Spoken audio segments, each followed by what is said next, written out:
changer de posture. Et même quand je vous entends, Monsieur Stefanini, je me dis mais on n'en sortira jamais. Vous voyez, c'est ce ton combinatoire, à la restriction. Le ton combinatoire est du côté du président Tebboune aussi. Non, donc, ce ton combinatoire sur on a un traité, il faut le respecter, etc. Il y a un problème de posture.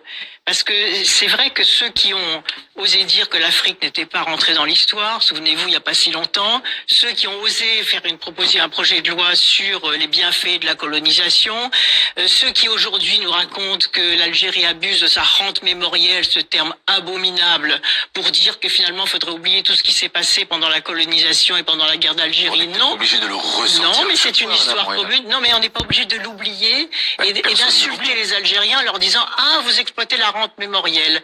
Ils ont quand même beaucoup donné, beaucoup payé, et on a été on a été des barbares, comme dit Aimé Césaire. C'est un ensauvagement. C'est un ensauvagement. Je termine. Les essais nucléaires. Donc la colonisation en Algérie, il y a plus des essais nucléaires, effectivement. Mais donc la colonisation est un ensauvagement, comme disait Aimé Césaire. Et par conséquent, ce passif-là, il existe toujours, il existe encore. Et donc notre responsabilité.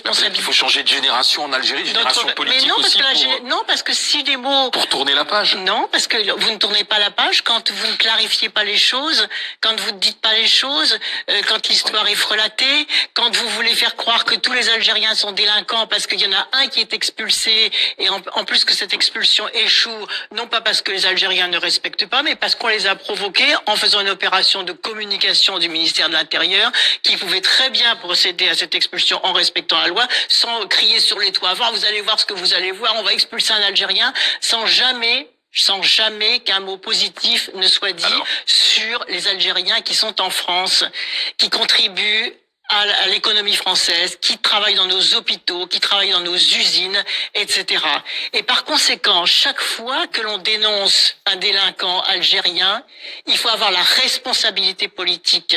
Le respect algériens qui sont emprisonnés, pour le mouvement algérien des droits de l'homme qui est emprisonné. Ce régime est quand même coupable d'un certain nombre de critiques qu'il faut aussi faire passer. Mais ceux qui protestent, ceux que j'entends protester là, ils ont protesté contre les mutilations sur les gilets jaunes? Ils ont protesté sur les 15 gilets jaunes qui sont morts sur les ronds-points. Ils ont protesté contre la répression de la réforme des retraites. Je vois pas le rapport avec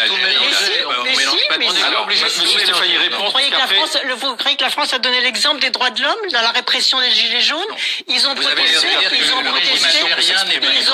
je compare pas les régimes, mais je vous dis que il faut faire attention. Est-ce que vous appelez à la libération de Boualem Sansal? Mais oui, je l'ai déjà fait. Ça me gêne pas du tout, bien sûr. La réponse de M. Stefanini est s'il vous plaît.